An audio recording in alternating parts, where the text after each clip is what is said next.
Saudações, meus amores, sejam todos muito bem-vindos à nossa aula de número 3 de conhecimentos bancários e a última aqui do Super Revisão. Muito obrigado, em primeiro lugar, para vocês que nos acompanharam.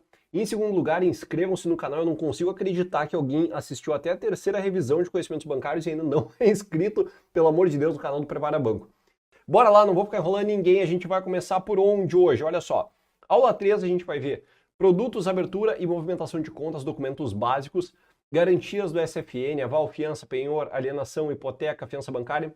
Depois, bancos na era digital, atualidade, tendências e desafios. Internet Banking, Mobile Banking, novos modelos de negócio, Fintech, Startup, Big Tech. Sistema de pagamentos instantâneos, o Pix, correspondentes bancários, Open Finance e, por fim, nós terminamos com SPB. Não é aquele Matin 7, não é aquele desinfetante, não. É Sistema de Pagamentos Brasileiro. Pessoal, bora lá. Primeiro item. Produtos, abertura e movimentação de contas, documentos básicos. Olha só, presta atenção aqui em mim, Samuel. Quando vocês entrarem no banco como técnicos bancários lá na Caixa Federal, uma das funções que vocês mais vão ter vai ser o quê? Abertura de contas para novos correntistas. Sim. Então é importante esse tópico que vocês já vão sedimentando na cabeça, porque vocês vão usar isso na prática. Cara, e o que acontece? Para fins de prova, quando alguém aqui que já trabalhou em banco, ou até mesmo já foi estagiário, já tem na cabeça muito certo que o quê? O quê? Vocês já têm na cabeça que para abrir a conta vocês precisam de documento de identificação, comprovante de renda e comprovante de residência, sendo identificação CPF, RG, ou pode ser a nossa querida CNH, né, a carteira de motorista ou de piloto, como alguns gostam de chamar. Mas, olha só que negócio interessante. Isso aqui era assim até 2019. Eu estou trazendo essa informação porque ela cai explicitamente na prova de vocês, só que houve uma mudança. O nosso amigo CMN, lá na 4753/2019, ele aboliu isso aqui, não é mais obrigatório. Os bancos tradicionais, Samuel, mas se eu vou lá no Banco do Brasil ou na Caixa, eles me pedem sim documento de identificação, comprovante de renda e residência. Sim, eles pedem. Por quê? Na resolução aqui do CMN 4753, eles deixaram claro, e prestem atenção em mim, eles deixaram claro que os bancos podem usar as prerrogativas que acharem melhores para o quê? Para identificar os seus clientes.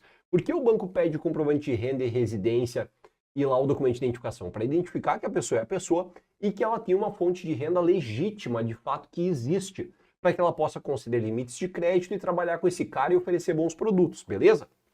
Só que aí, você me diz, cara, se vocês querem assumir mais risco, assumam mais risco. Por que isso aconteceu? Porque vieram aqueles bancos digitais, eu até coloquei em algum lugar aqui, vieram os bancos digitais, aqui, ó, não. Eu coloquei ali em cima no meio, o que importa é focar em mim, olha só. Os bancos digitais, eles vieram com um processo facilitado de abertura de contas, e aí o CMN também flexibilizou isso. Cara, se o banco digital ele quer tomar um pouco mais de risco, tudo bem. Tudo bem, claro que a gente não quer comprometer o sistema financeiro, mas tudo bem, desde que vocês consigam identificar, até porque ninguém vai abrir um negócio se não consegue identificar o cliente, vai conceder limite de crédito, isso não faz sentido. Lembrem-se, então, para a prova, os bancos precisam exigir documento de renda, residência, CPF, RG? Não, não. Os bancos podem fazer o como eles bem entenderem a abertura de conta. Então, não há qualquer exigência pela legislação de documentos obrigatórios. Cada banco utiliza suas prerrogativas por simples questão operacional e padrão procedimental. O que é isso? Cada banco tem um fluxo diferente. Abre a conta do jeito que quiser. Tanto que quando vocês chegarem na Caixa, vai ter sim esses documentos, mas vai ter um fluxo próprio que vocês vão aprender lá dentro da agência, entendido? E bom, outra coisa importante que veio nesse movimento de abertura de conta corrente é que os contratos, ainda que a conta seja aberta 100% de modo digital, devem constar os dados básicos lá na hora que vocês assinarem. Vocês abriram uma conta online, por exemplo, na Caixa Federal através de uma esteira digital. Vocês precisam criar uma senha de números. Tudo bem, vocês vão assinar esses contratos com a senha de números de vocês. Isso existe lá no Banco do Brasil também. Existem as contas digitais.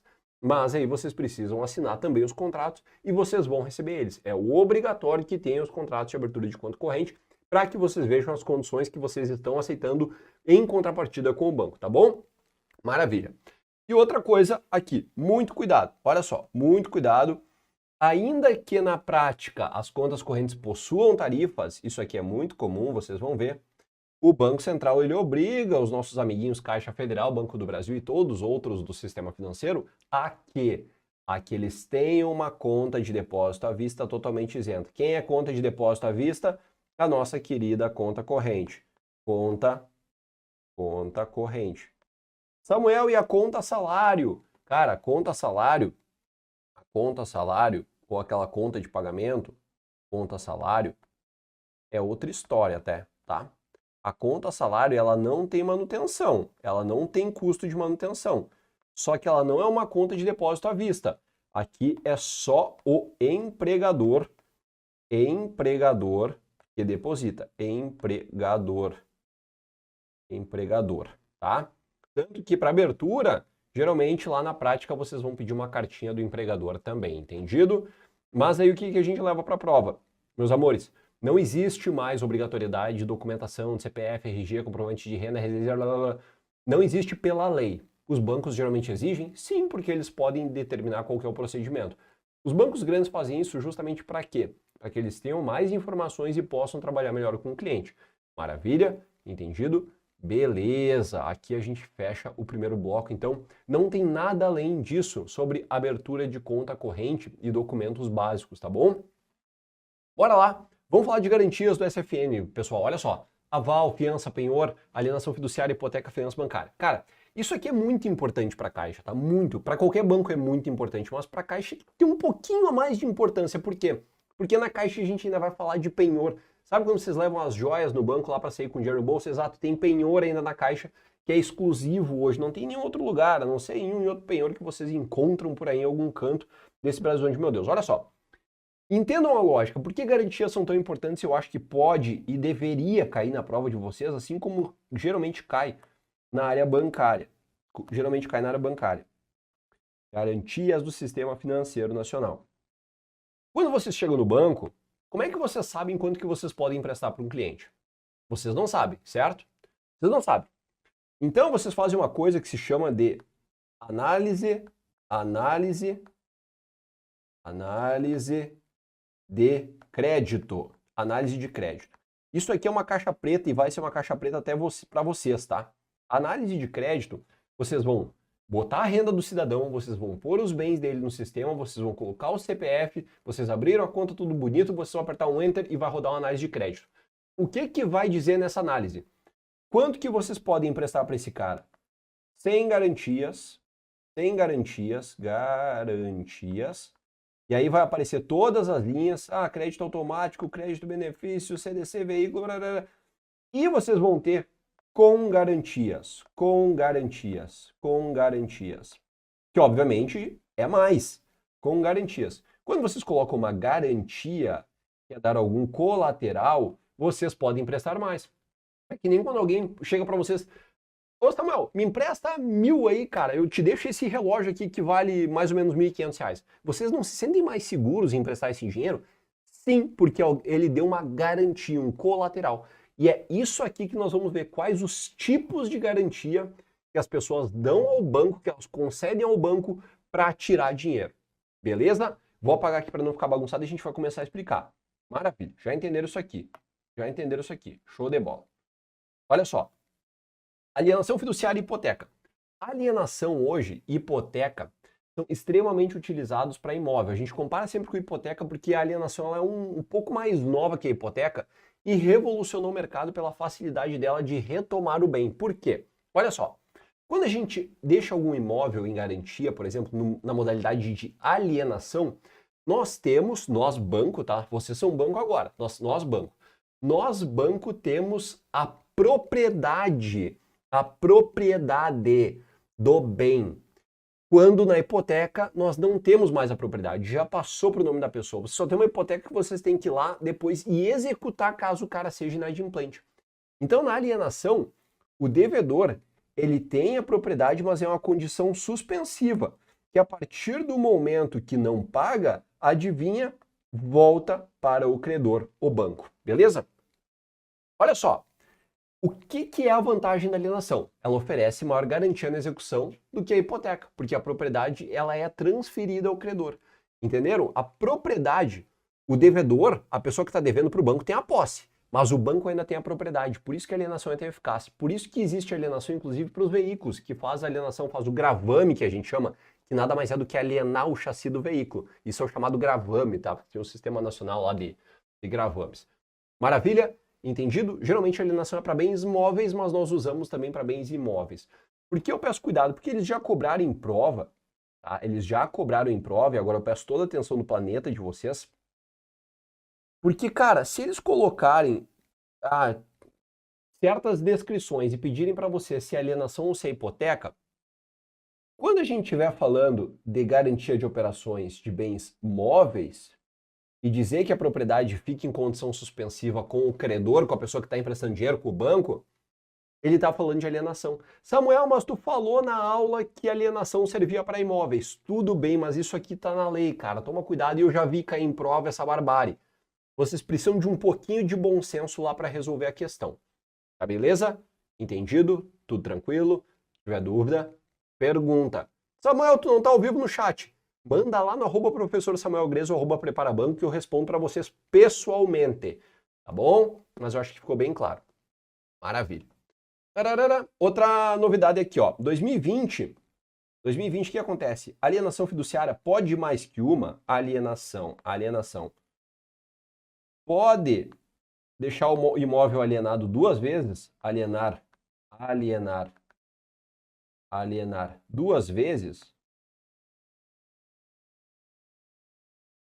2 vezes? Em 2020, nós tivemos uma medida provisória que permitiu alienar 2 vezes. Coloquei meu imóvel em garantia, peguei um dinheiro, vou lá e alieno de novo e pego em garantia. Mas quais que são as regras? Deve ser com a mesma instituição financeira, mesma IF. Não pode ser uma alienação no Bradesco, no imóvel, e outra no Banco do Brasil. Não pode ser no Banco do Brasil, na Caixa, não. É BB, IBB, é CEF, Bradesco, Santander. Maravilha? E deve ser dentro do Sistema Financeiro Nacional. Não pode ser uma de instituição financeira e outra lá de um consórcio do seu José, entendido? Então, essa é a regra. Pode alienar 2 vezes a partir de 2020? Pode. Agora pode. Bora lá para a hipoteca. Vamos matar a hipoteca aqui. Se vocês já entenderam a alienação, a hipoteca fica fácil. A hipoteca, ela na prática, ela é usada menos porque é muito mais difícil de cobrar. O que acontece? Se o cara vai lá e deixa 3 parcelas sem pagar e o banco quer retirar o imóvel do cara, na hipoteca ele não tem a propriedade. Quem tem a propriedade é o próprio devedor. Então fica muito difícil para retomar essa posse. Às vezes é considerado bem de família, tem uma função toda judicial. E aí, cara, o banco entra na justiça e perde. Lembra lá em 2008 que tivemos a crise do subprime? Exato. Era tudo hipoteca. Agora não dá mais para usar hipoteca. Geralmente é alienação. Hipoteca, sim, sempre pôde usar mais do que uma no mesmo imóvel, com as suas devidas restrições, que aqui nem vem ao caso. É isso que vocês precisam saber nesse momento. Tá bom? Maravilha, matamos alienação e hipoteca, 2 bem importantes para a prova de vocês. Penhor mercantil. Cara, penhor no Banco do Brasil, talvez eu nem diria que é muito importante vocês saberem, tá? Mas aqui para a Caixa é muito importante, porque na Caixa nós temos o chamado penhor para joias. Olha que legal. Aqui em Santa Cruz, minha cidade, tem penhor. Eu conheço lá o avaliador, cara. Era colega da minha mãe, penhor de joias. Olha que legal, de joias. Vocês entram na Caixa, vocês podem ser avaliador de penhor, cara. Já pensaram nisso? E ganha bem, tá? Ganha bem, pessoal, ganha bem. O avaliador de penhor ganha bem. É um salário legal. E o que acontece?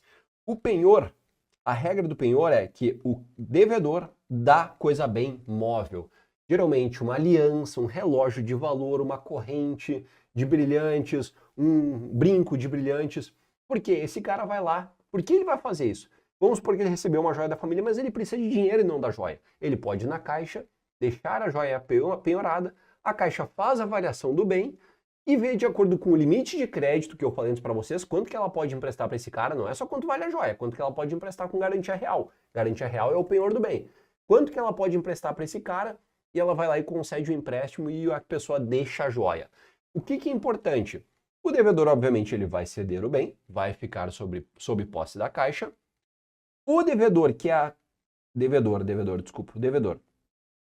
não credor. Devedor, ele não pode alienar os bens, obviamente, não vai conseguir nem alienar, porque vai ficar lá com a Caixa. E existe necessidade de registro cartorário, beleza? O penhor é bem importante para a Caixa porque existe esse setor lá dentro e ele serve para concessão de empréstimos. A pessoa vai lá, deixa a joia, pega um valor e vai embora. Maravilha? Aval versus fiança. Esse aqui, em todos os contratos de crédito, vocês vão ver um e outro se precisar de colateral. existe a concessão que eu falei para vocês, lembra? Vocês podem emprestar dinheiro sem garantia. Só que na grande maioria dos casos é um valor muito baixo. Aí o cara que está pegando esse dinheiro emprestado, isso aqui a gente fala muito em empresas, né? As empresas pegam muito dinheiro com garantia, geralmente precisa de um avalista. Os caras que vão fazer até empréstimo rural, vamos pegar, por exemplo, quem nunca fez um contrato de aluguel aí? Um contrato de aluguel, geralmente tu tem que colocar um avalista que tem uma renda que vai cobrir no caso de vocês não honrarem os pagamentos. O aval é um terceiro, uma outra pessoa que vai assinar junto no contrato ou no título de crédito dizendo que paga se vocês não pagarem. Isso é o aval, isso é a fiança. É alguém dizendo, cara, eu boto a minha mão no fogo por tal pessoa. E bota mesmo, porque se não pagar, a pessoa não pagar, adivinha, SPC Serasa, aquela função toda, beleza? Olha só, então primeiro, aval. Aval é o mais simples. Pensa assim, ó, fiança é um troço complicado. Pensa, se você pensar em fiança, pensa fiança da cadeia, é complicado. Foi pra cadeia, é complicado. O aval é mais simples, tá? Use essa lógica. Aval, ele não admite benefício de ordem. O que é benefício de ordem? Vamos supor assim, temos aqui o devedor principal. Esse aqui eu vou botar um Dzinho aqui em cima dele, ele é o devedor. E aqui nós temos o tio João, que é o rico, vamos botar até um chapeuzinho no tio João. Esse é o cara com dinheiro, tá? Esse aqui é o avalista. Aí, aqui nós temos a figura do banco. O banco, ele emprestou dinheiro aqui para o Samuel, devedor, tá? Emprestou dinheiro para o Samuel, beleza. Aí o Samuel não pagou, não honrou. O banco vai fazer o quê? Como nós temos um avalista, ele vai executar os dois ao mesmo tempo.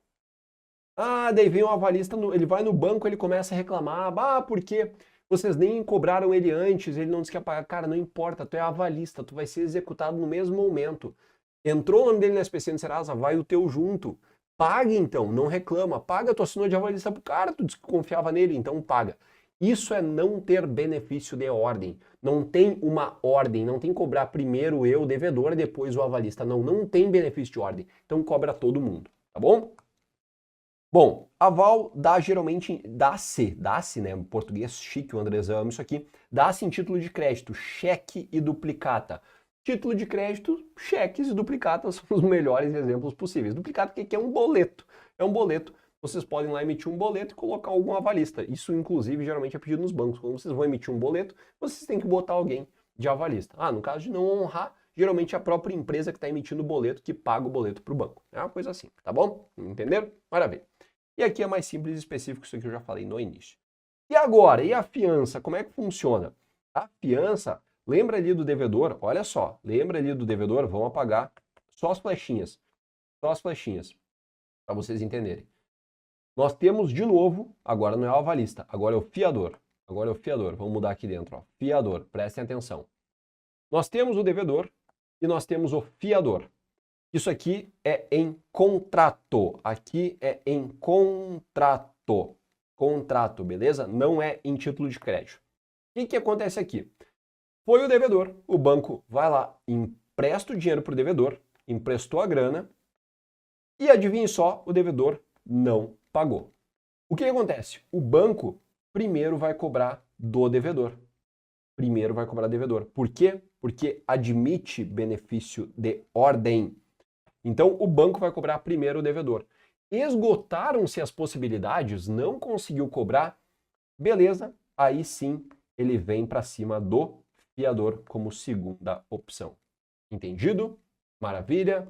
Agora sim, meus amores, acho que vocês compreenderam bem as diferenças das garantias da CFN e também a parte de abertura de conta corrente. Na sequência, a gente fala sobre os bancos na era digital, é um ponto muito importante, porque agora a Caixa está se modernizando, ela vai precisar melhorar cada vez mais os processos, está contratando gente de TI e deve cair alguma coisa na prova de vocês. Beijo enorme, nos vemos na sequência. Bora lá! Continuando nossa saga para aprovar vocês na Caixa Federal, bora lá, a gente vai falar sobre bancos na era digital, atualidade, tendências e desafios internet banking e mobile banking. É tão importante que a equipe colocou 2 vezes aqui para vocês, ó. Brincadeira, tá, pessoal? Bora lá. Bancos na era digital, cara. Isso aqui, ó, deixa eu tirar minha imagem aqui de cima.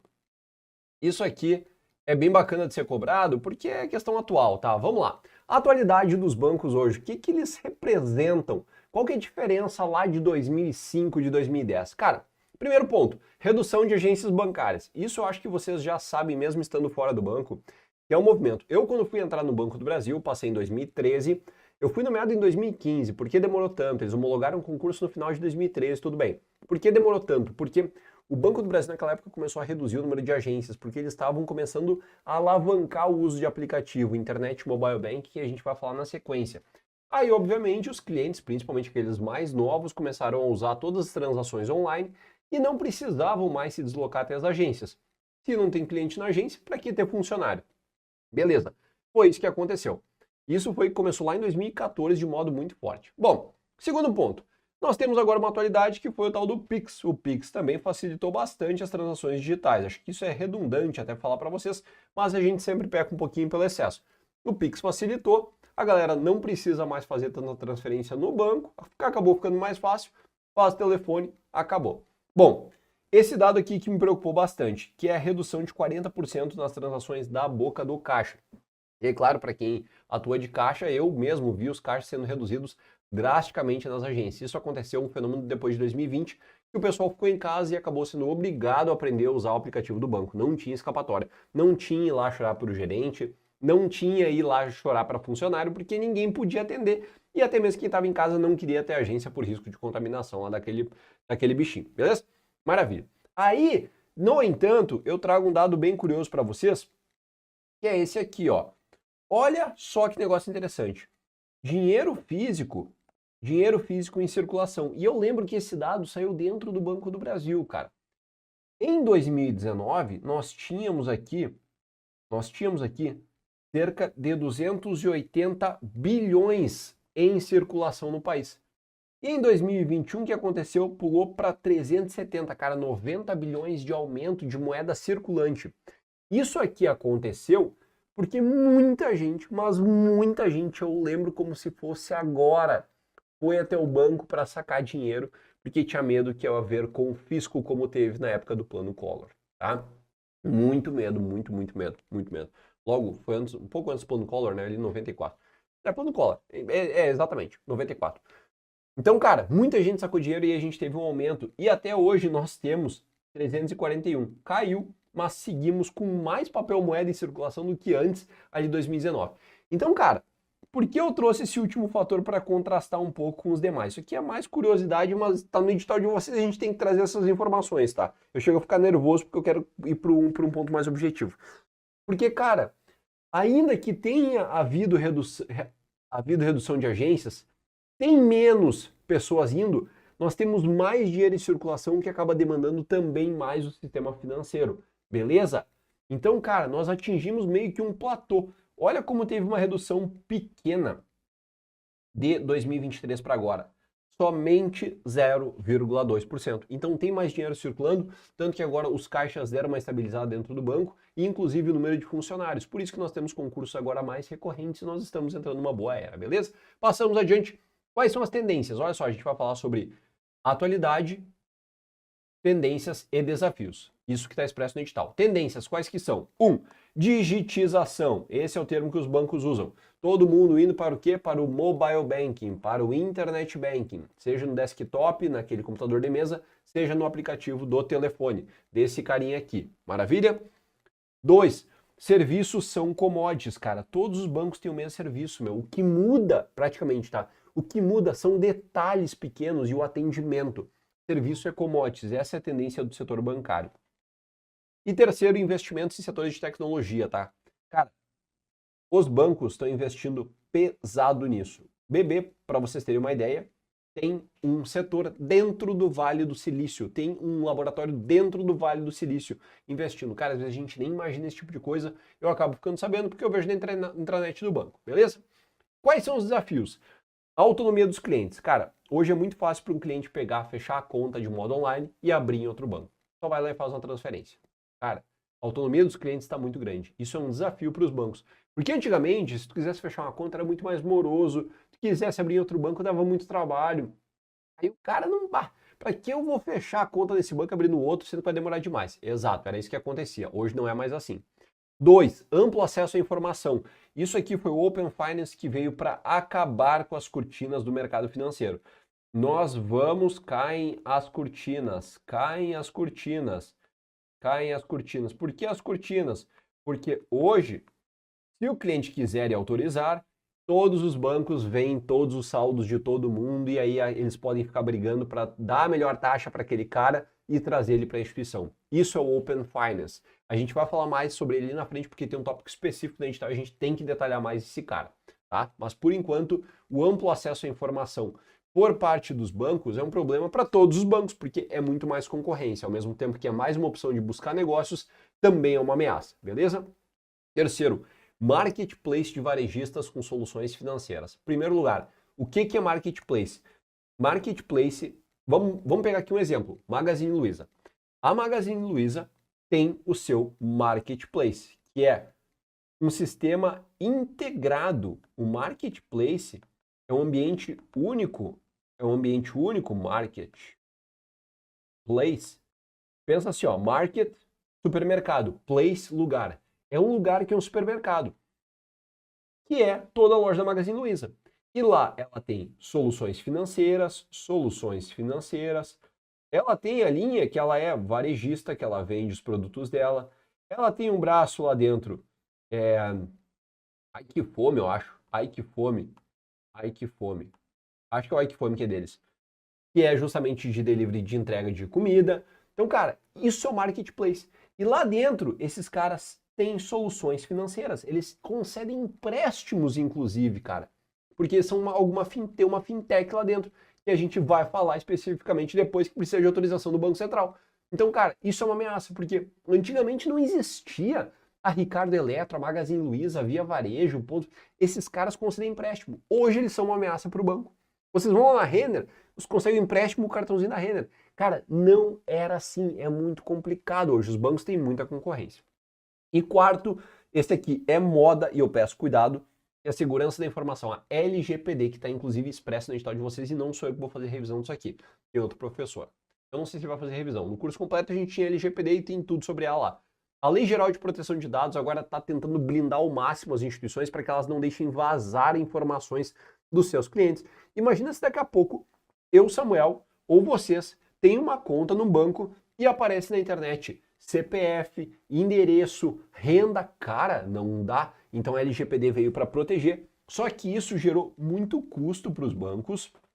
Aqui gera custo, cara, porque os bancos precisam investir em controles internos, tem que investir em tecnologia para ter sistemas que não são hackeáveis e assim sucessivamente. Esses são os desafios, beleza? Matamos aqui, é só para dar um panorama geral para vocês e é isso que a Bank espera que vocês tenham de noção para fazer a prova de vocês.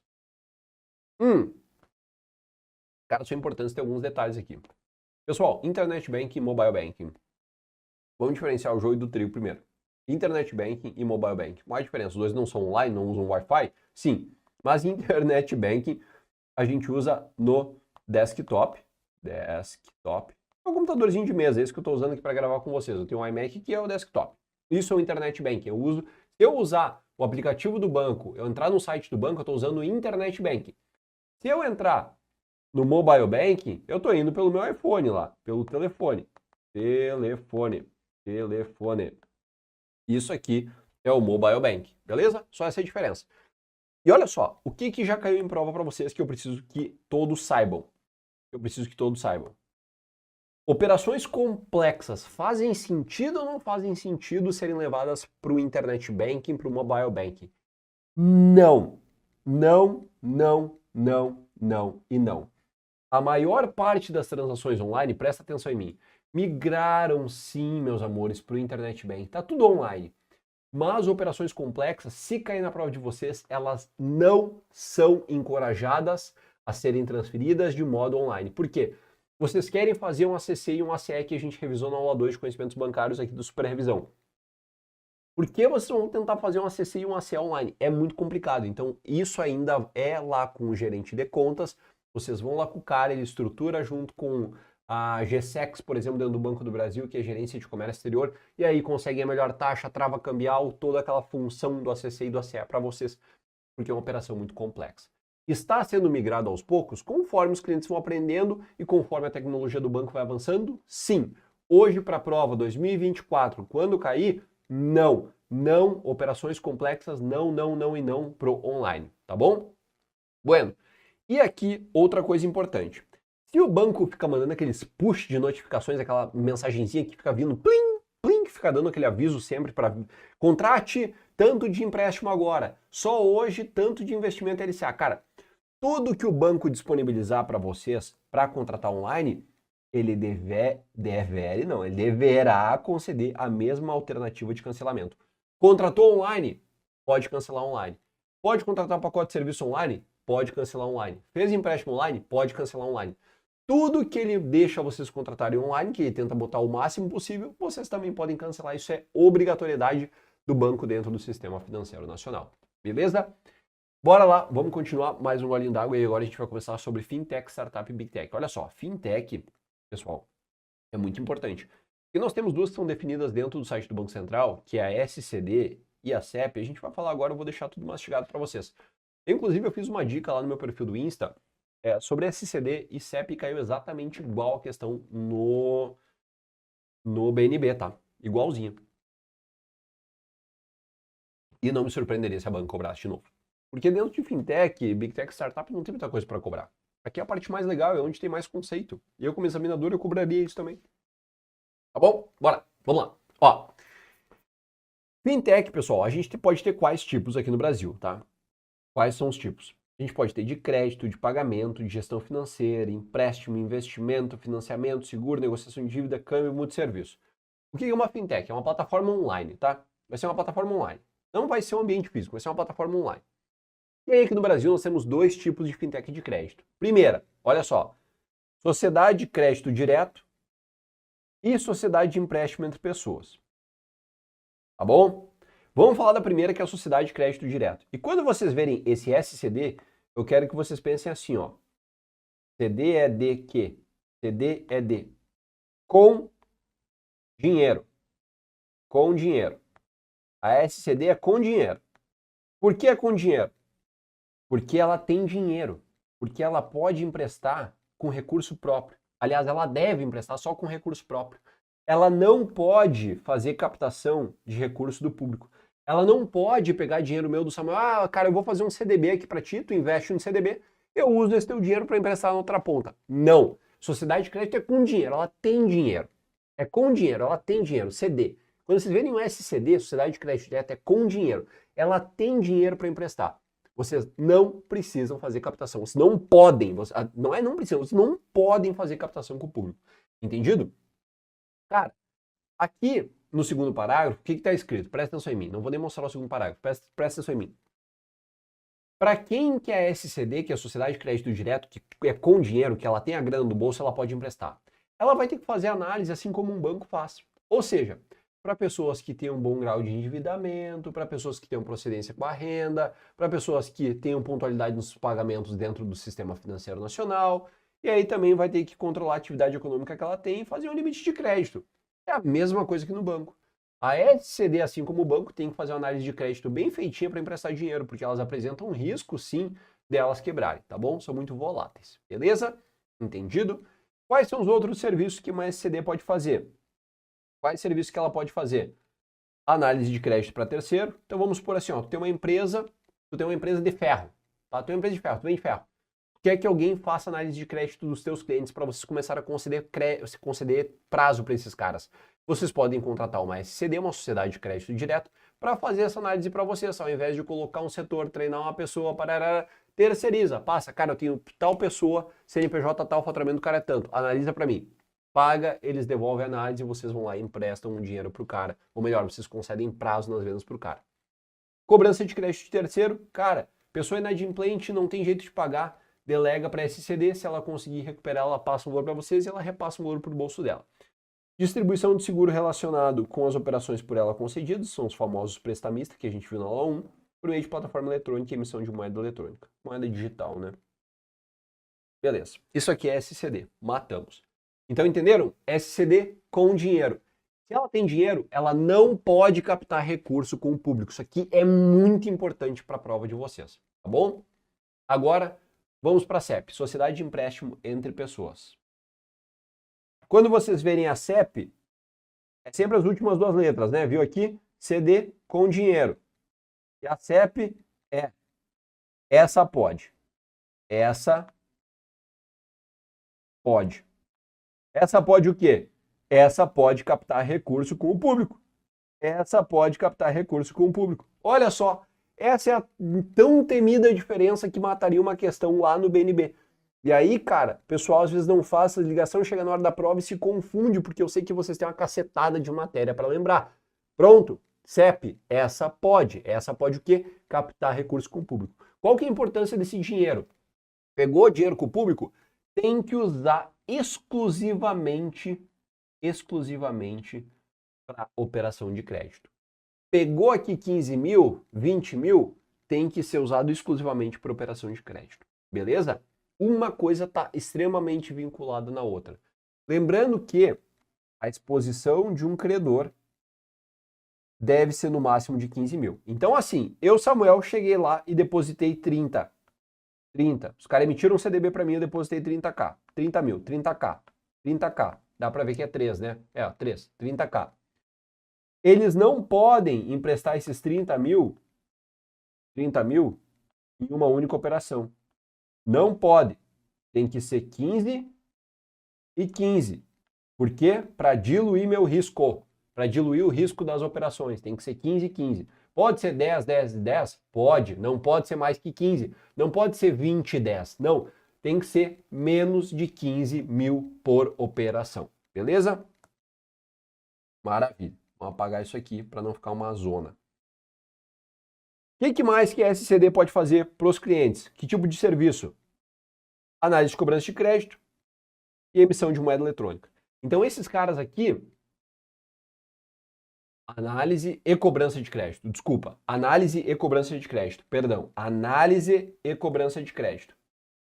Aqui, dentro da SCD, nós temos um pouco mais. A gente tem a distribuição de seguro com operação concedida por meio da plataforma eletrônica, que é o próprio prestamista.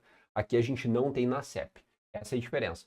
São praticamente todas as mesmas coisas, a diferença é que a SCD ainda tem a questão do seguro que é concedido, beleza? Tem mais o seguro ainda, seguro prestamista. Aqui não tem. Sociedade de empréstimo de pessoas não tem. Bom, quem que é o destinatário? As mesmas pessoas que na SCD. Mesma coisa.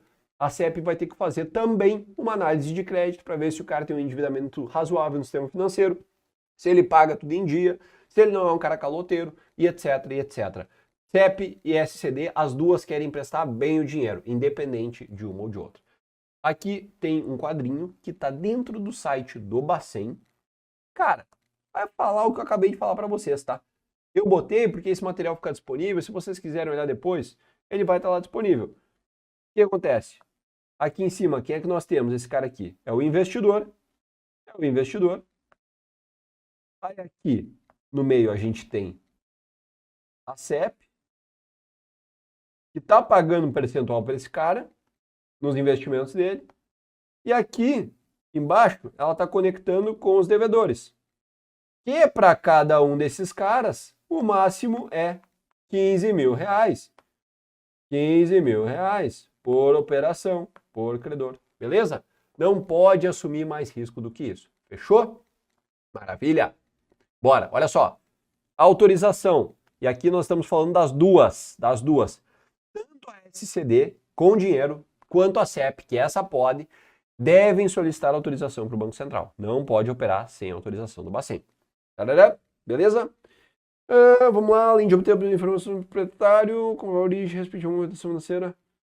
Outra coisa, SCD e CEP devem comprovar a origem da movimentação financeira. Sim, tem que mandar a movimentação financeira.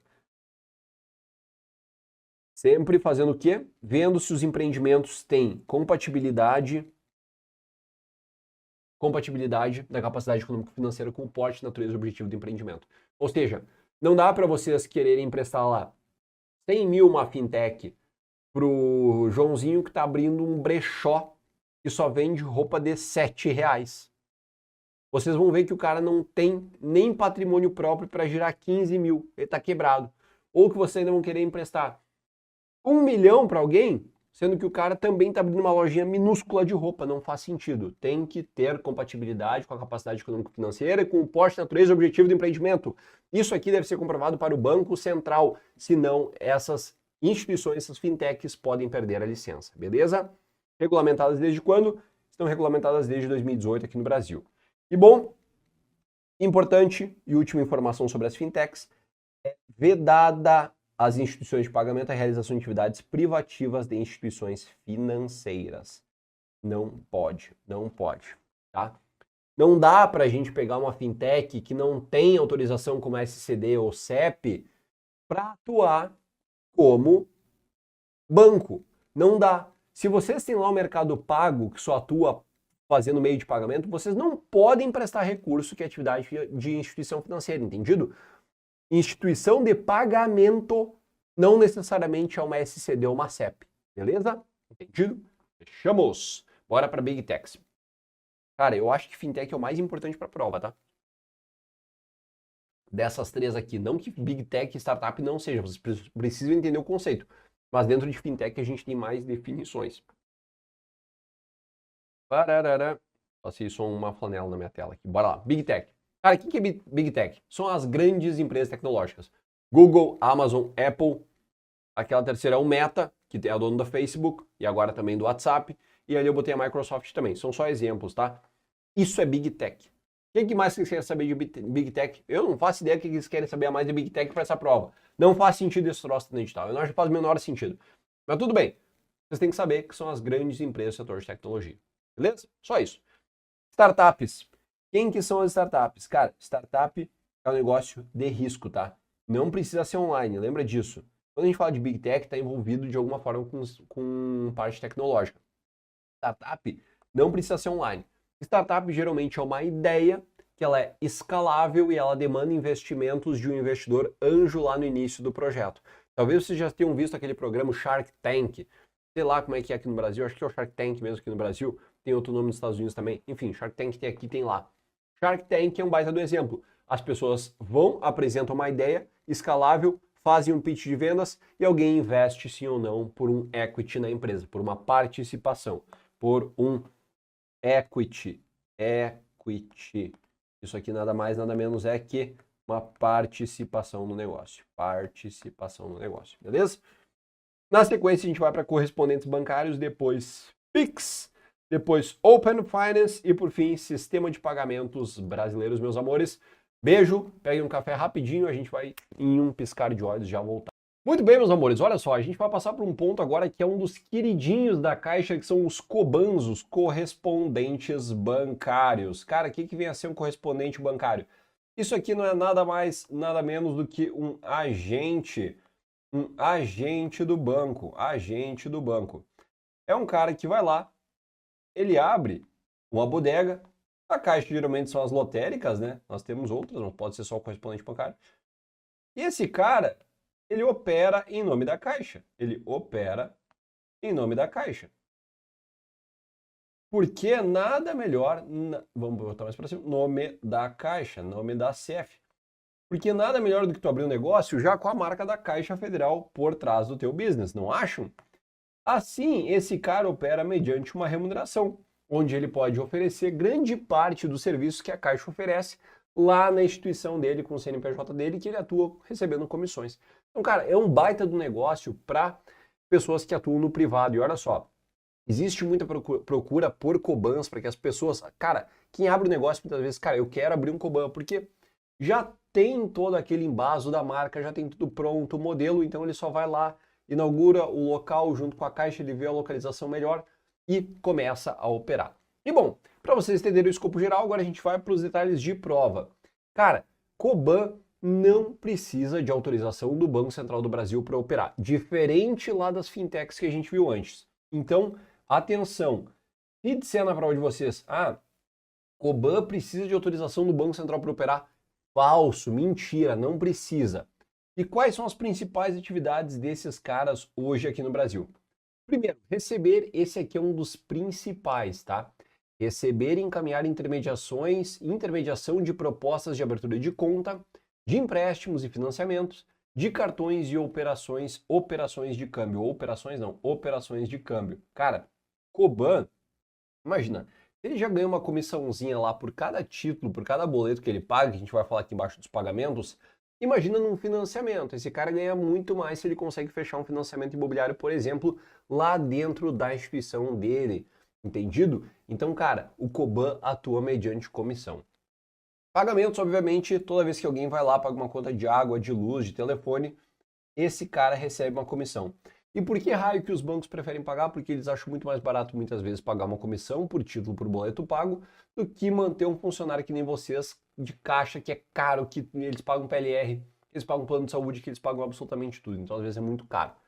Terceiro, ordens de pagamento. Cara, ordens de pagamento são aquelas ordens avulsas, que vêm lá do INSS, que algum empregador manda. Isso é mais raro de acontecer, tá? O INSS até manda muitas vezes ordens de pagamento avulsa, com eles é mais comum. Mas outras, aqui no Rio Grande do Sul, por exemplo, que nós temos lá as fumageiras, que elas pagam muito por ordem de pagamento muitas vezes, é mais comum de se receber dentro do banco, tá bom? Quarto, pagamento de letras de câmbio de aceite de instituições financeiras. Isso aqui é mais uma função que não é comum também. Quinto, coleta e atualização de informações cadastrais de documentação. Pensa assim, cara, tem que atualizar meu cadastro da Caixa, minha renda está totalmente defasada. Vocês podem ir no Coban e fazer essa atualização. Claro que muitas vezes o Coban restringe ou até te orienta a ir até a agência, até pela questão de know-how, muitas vezes, das pessoas que trabalham no Coban. Mas saibam que pode ser feito também, tá bom? Primeiro, segundo, terceiro, quarto, quinto, sexto. Compra e venda de moeda estrangeira em espécie. Cheque ou cheque de viagem, bem como carga de moeda estrangeira em cartão pré-pago, limitados ao valor equivalente a 3 mil dólares por operação. Isso aqui é padrão, tá? Se é limitado a 3 mil dólares, você só consegue mais que 3 mil dólares se tiver geralmente uma passagem, ou é a passagem e... Agora me deu um branco aqui, a passagem... Isso aqui não vai cair na prova de vocês, é por curiosidade, tá? É a passagem... Físico ou online, não lembro se tem mais de um fator, eu acho que é isso. Eu acho que é isso. Enfim, isso aqui não vai cair na prova, é mais por curiosidade, tá? Eu tô lembrando porque no banco a gente opera com câmbio também. Isso aqui é uma curiosidade. Mas é limitado a 3 mil dólares, isso sim vocês precisam levar para a prova. E aqui na última, transferências unilateral para o exterior, limitado equivalente a 3 mil dólares também, beleza? Isso significa que em todos os Coban vai ter dólar? Não, não significa isso. Significa que existe a possibilidade. Entendido? Maravilha. Fechamos o Coban. Lembre então, Coban não precisa de autorização do Banco Central para operar de forma nenhuma. São pessoas que abrem o CNPJ e atuam no nome da Caixa Federal mediante algumas remunerações. Podem fazer as principais atividades, proposta de abertura de conta, empréstimo, financiamento, cartões e operação de câmbio. Podem pagar os boletinhos, ordem de pagamento, pagamento de letra de câmbio, aceite da instituição contratante financeira, coleta e atualização de informações cadastrais e documentação. Pode atualizar o cadastro no Coban? Pode sim. Compra e venda de moeda estrangeira limitado a 3 mil dólares. 3 mil dólares. Bora, vamos adiante. Agora a gente vai falar sobre o nosso queridinho Pix. O Pix que foi implementado ali na casa de 2020, começou bem antes, né? 2019, aí foi 2020, 2021. E por fim, eles implantaram e virou moda aqui no Brasil. Por quê? Porque o Pix é um sistema de pagamentos instantâneo. Na hora que tu transfere, ele cai na conta do cidadão. Cara, isso é fantástico, porque esse ano mesmo, agora 2024, não existe mais o DOC, que existia junto com a TED. Não tinha mais sentido já para existir o DOC. Já extinguiram o DOC. A TED cada vez tem menos uso porque o Pix vem tomando lugar. Entendido? Aí, questão de prova. Quais tipos de conta que podem ter Pix? Meus amores, conta corrente, conta poupança ou conta de pagamento pré-paga. Atenção aqui, olha só. Quando a gente fala de conta corrente, vamos botar aqui em cima, ó, conta corrente, CC e conta poupança, nós estamos falando de contas de depósito à vista. Contas de depósito. Contas de depósito, né? Poupança não é à vista. De depósito. Contas de depósito, beleza? Depósito. Show. Quando a gente está falando de conta de pagamento pré-paga, é outro tipo de conta que é pouco usada e é diferente de conta salário, tá? Não é conta salário isso aqui, é outra coisa. Conta salário é aquela que somente o empregador transfere. A conta de pagamento pré-pago é uma que vocês colocam o valor para depois ir gastando. É uma coisa diferente, não confundam na prova, tá bom? Vamos lá, outro dado importante de observar é que o Pix não há limite mínimo de valores. Claro, né, a gente pode fazer desde 1 centavo. Imagine, não tem custo ainda, o pessoal está usando até para mandar mensagem, lembra? Colocava nas observações, João, eu te amo. Ai, Maria, eu também te amo. E daí ficava mandando 1 centavo lá um pro outro, mandando um monte de mensagenzinha. Cara, coisa imbecil, né? Mas vamos lá. O Banco Central do Brasil orienta que as instituições participantes por questão de segurança, isso aqui é muito importante, tá? Para a prova de vocês, até para um possível tema de redação. Sei lá, tem que saber. Tem que ter um limite com base no perfil de cada cliente. Cara, o que isso aqui significa? Vocês vão perceber que quando vocês entrarem na caixa, presta atenção em mim. Vocês vão ter lá uma opção para os clientes que vocês podem alterar os limites de pagamento, os limites de TED, os limites de Pix. Cara, cada tipo de limite é uma coisa diferente que vocês alteram. Aí vocês alteram por celular, por internet banking, vocês alteram por TAA, com uso de biometria, sem uso de biometria. Cara, é fantástico, você pode selecionar cada limite. E é natural que o banco já faça um limite automático ajustado para cada cliente de acordo com o perfil normal de movimentação. Então, assim, o cara que movimenta R$2.000 na conta por mês de transferências, ele dificilmente vai ter um limite automático lá de 20 mil. Por quê? Porque o padrão desse cara é 2.000, caramba. Então, para que ele vai ter 20 mil? Só para se predispor a um risco operacional? O banco não vai fazer isso. Porque se ele é hackeado, sem botar senha, obviamente, se ele é hackeado, o banco tem que pagar, cara. Então, não, o banco não vai sujeitar esse tipo de risco também. Ah, ele pode aumentar? Cara, tudo bem, ele pode aumentar. Então, existem limites diurnos e noturnos para cada tipo de canal que ele for fazer a operação e para cada tipo de operação. Pagamento, transferência, tarara, cada uma delas, entendido? E, bom, aí nós temos mais alguns detalhes aqui quando a gente está falando especificamente do Pix. Por que o Pix tem esses vários detalhes? Primeiro, ele opera 24 horas por dia, diferente da TED, que é das 8 às 5. Agora tem alguma flexibilização lá da TED.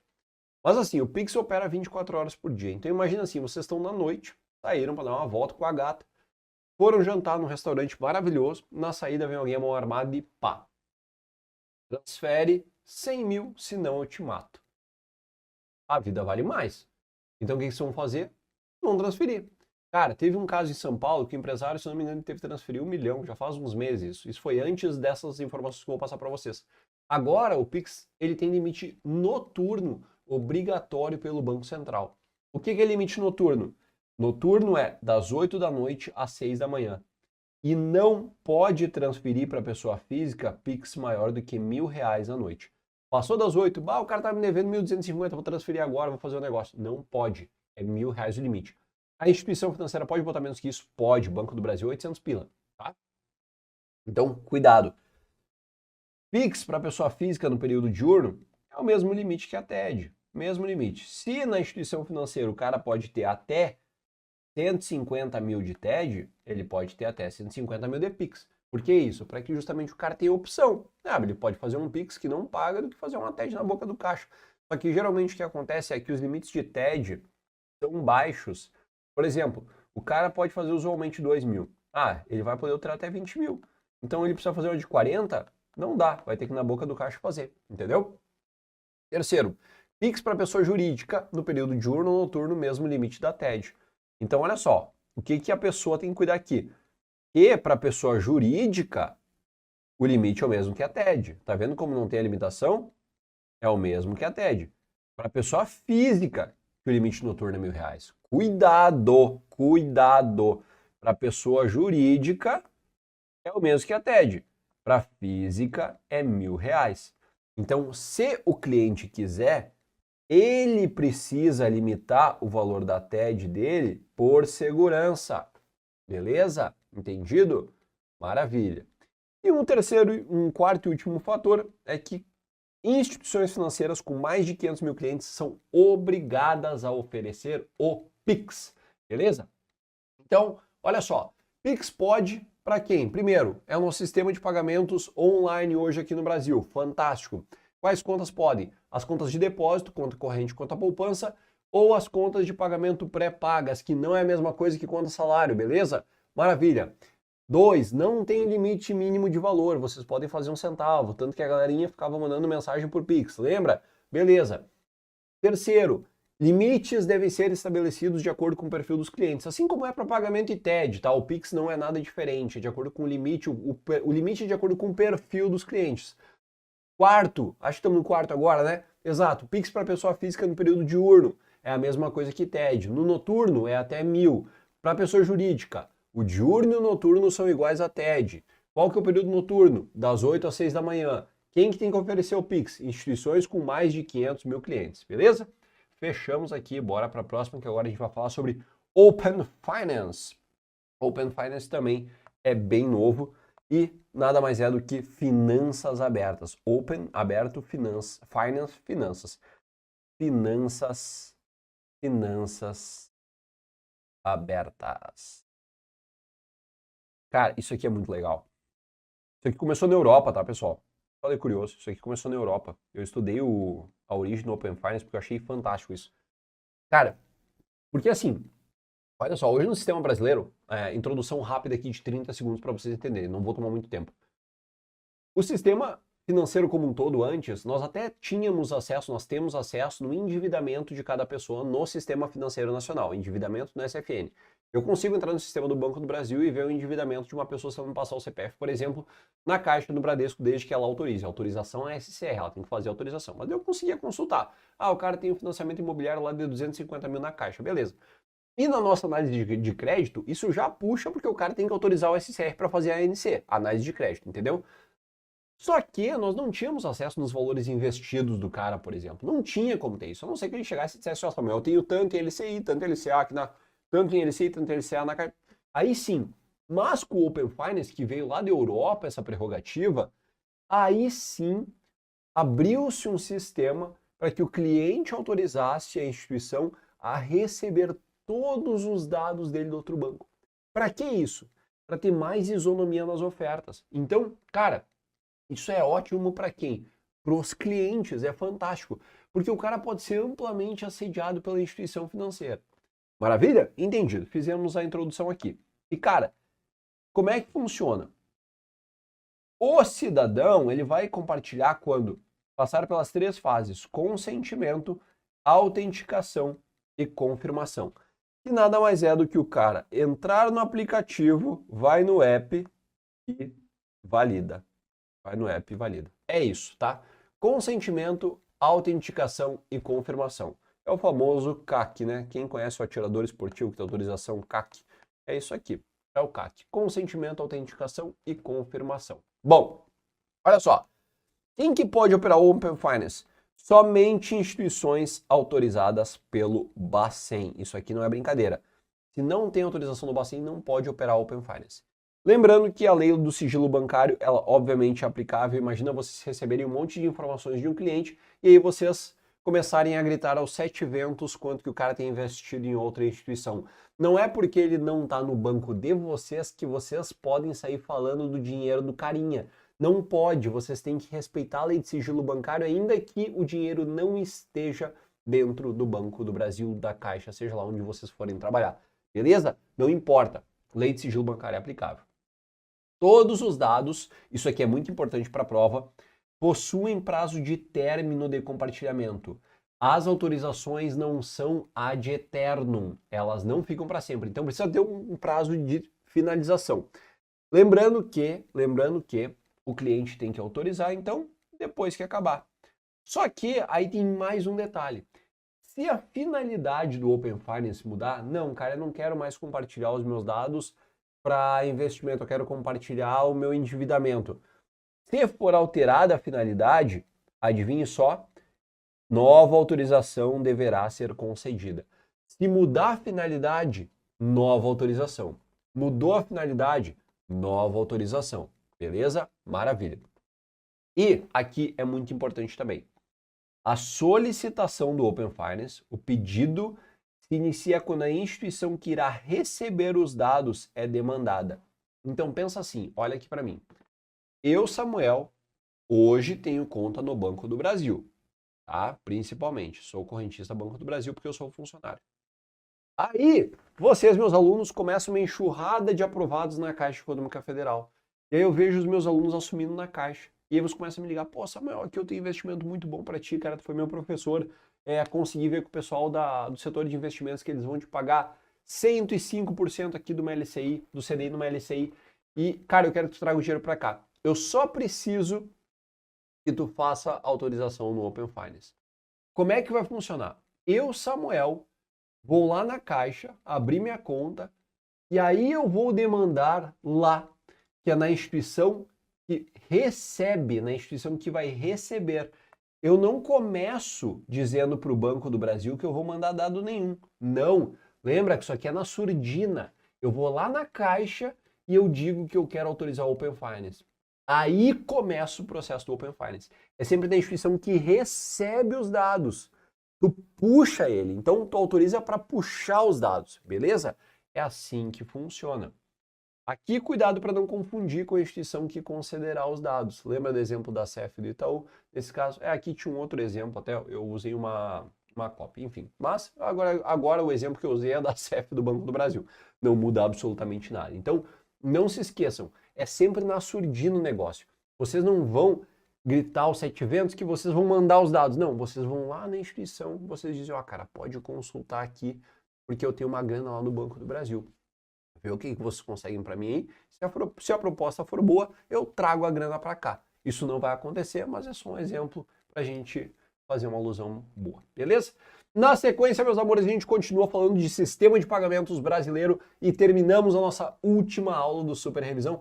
Fiquem aí com a gente que logo mais nós voltamos e terminamos a nossa aula 3 de conhecimentos bancários. Muito bem, meus amores, agora a gente vai para o nosso último bloco aqui da aula 13.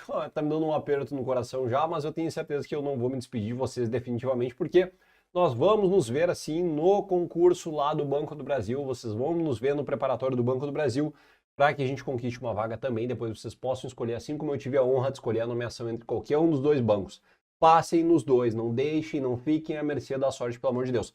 Bora para o sistema de pagamentos brasileiro para a gente terminar então a nossa aula 3. Apesar de não querer que ela termine, nós vamos lá. Pessoal, sistema de pagamentos brasileiro ele foi originado para reduzir o risco sistêmico da nossa economia aqui no país. Se nós não temos um sistema que faz contraparte de liquidação, de envio de pagamentos, o que acontece é que os bancos abraçam o risco dos clientes e aí pode dar um problema de quebra generalizada. Jesus amado, quase 10 horas da noite a gente começa a bater biela. Vamos lá. Sim, redução de risco. Então olha só, sistema de pagamentos brasileiro é um conjunto de regras e procedimentos criados ao longo de 2001 e 2002. Conjunto de regras e procedimentos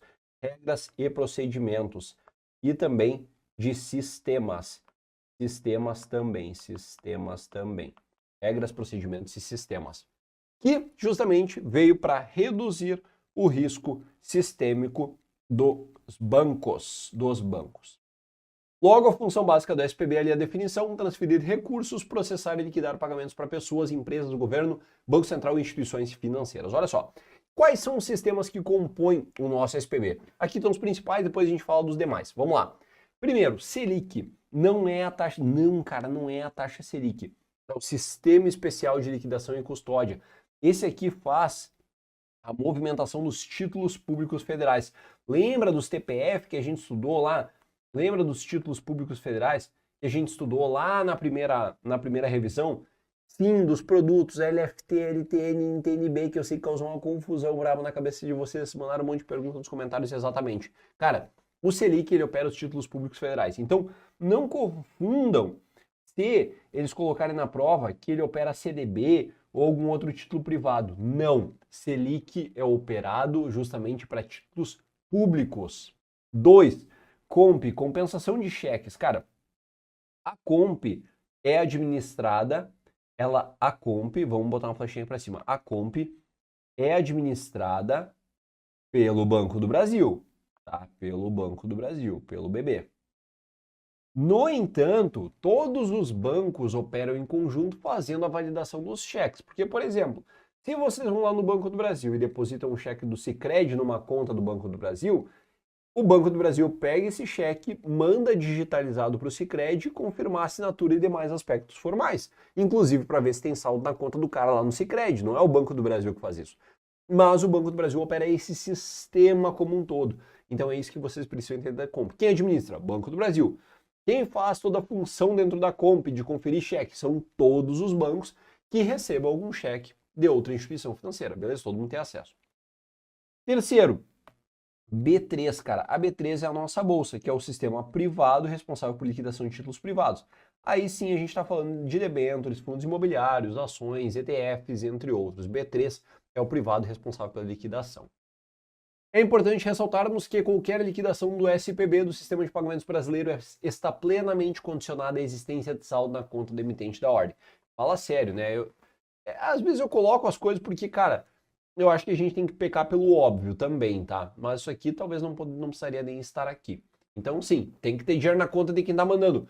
SPB, o Sistema de Pagamentos Brasileiro, assim como a gente vai falar aqui do STR, do Sistema de Transferência de Reservas, ele não pode, presta atenção, ele não pode ter saldo a descoberto. Isso não existe no sistema financeiro.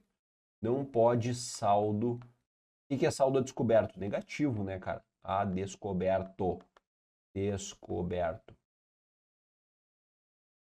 Não pode, cara. Isso aqui não pode. Não pode fazer a transferência e deixar um saldo negativo numa ponta. Não pode, não dá para fazer isso.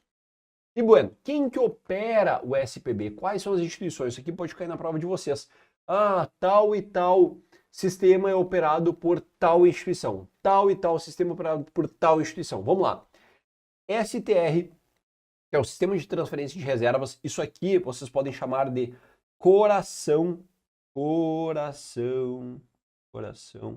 do sistema financeiro. Porque no STR é que são feitas todas as contrapartes do sistema. Isso aqui é como se fosse um órgão grande que está englobando outros pequenos dentro.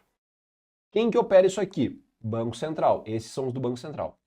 O segundo é SPI, que é o do Pix. Esse é novo, quem opera? Banco Central. E o terceiro é o Selic. Ou seja, temos Selic, SPI e STR. Sistema de Transferência de Reservas, que é o coração, ou seja, o Banco Central tem o coração, o Pix e os títulos públicos federais. Basicamente, todo o pilar da nossa economia hoje, certo? Depois, nós temos que são operados por terceiros, e aí a gente não precisa determinar, exceto a Comp, que já falamos que é do Banco do Brasil. Nós temos o quê? O Siloc. Quem é esse cara? O que ele opera? Siloc são operações de crédito, meus amores. De crédito. Crédito. O Citraf é o da TED. Citraf é o da TED. Câmbio B3 é da própria B3, que a gente já falou. E Comp é o dos cheques. Maravilha? E vamos lá, conta de reservas bancárias, titularidade de conta de reservas bancárias. Para quem que elas são obrigatórias? Cara, quem que precisa ter essas contas? Obrigatoriamente. Bancos comerciais, bancos múltiplos com carteira comercial e caixas econômicas. Ah, Samuel, mas tem um banco múltiplo aqui que ele tem carteira de investimento. Lembra que lá para ser um banco múltiplo tem que ter duas carteiras, pelo menos uma de investimento e uma comercial? Esse aqui é só um banco múltiplo com carteira de investimento. Precisa ter conta de reserva bancária? Não precisa. Ah, eu estou na Caixa Econômica Federal, mas precisa. Ah, eu tenho um banco aqui que é comercial, é múltiplo com carteira comercial. Precisa. Falou em banco comercial com carteira comercial, precisa, e Caixa Econômica também. Para quem que é facultativo, para o resto. Banco de investimento, banco de câmbio, banco de desenvolvimento e banco múltiplo que não tem a carteira comercial. Beleza? Meus amores, ai que orgulho, matamos o nosso super revisão. Meus amores, beijo grande, muito obrigado pela presença e me despeço de vocês aqui na nossa terceira e última aula do super revisão de conhecimentos bancários. Até logo mais.